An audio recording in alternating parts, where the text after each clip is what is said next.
রাস্তার পাশে ঠাই দাঁড়িয়ে রয়েছে সারি সারি অটো। এতে রাস্তায় যেমন সৃষ্টি হচ্ছে যানজট, তেমনি সমস্যা পড়তে হচ্ছে যাত্রী সাধারণকেও।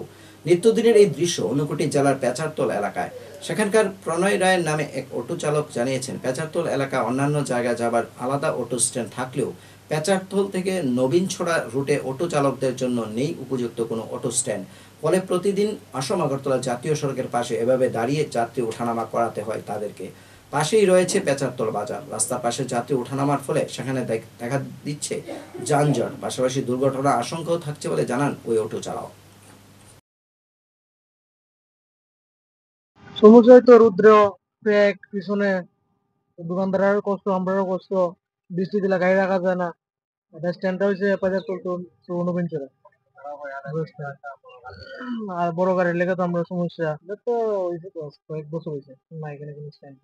বড় অফিস আছে, এটা তো অন্যদিকে, এদিকে গাড়ি অন্যদিকে যায়। আর আমারটা যেটা আলাদা, এটা আসাম হচ্ছে না। ও এটা আগে থেকে স্ট্যান্ড। আমরা তো গাড়ি লইছি এটা নেই, এর আগে থেকে আমরা কোনো স্ট্যান্ড দিতে। আমরা এখানে এখানে নিয়ে আসবো। তো আমরা আলাদা করে একটা স্ট্যান্ড দেবো, জায়গা ভালো চাই।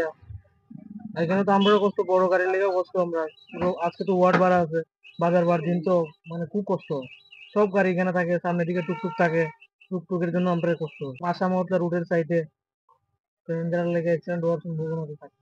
সমস্যাটা মানে রোদের মধ্যে থাকতে লাগে, বৃষ্টির মধ্যেও থাকতে লাগে। আর বৃষ্টির মধ্যে তো প্যাসেঞ্জারের দিতেও কষ্ট। আর এটা স্ট্যান্ডে তো একটু মানে সুবিধা হবে না। এখানে হয়েছে বহুত বছর হয়েছে স্ট্যান্ডে। রোববারের মধ্যে যদি মানে ইয়ে করে গাড়ির মধ্যে জাম হয়, জামের মধ্যে কিছু সমস্যা, ওই স্ট্যান্ড একটা এইটাতে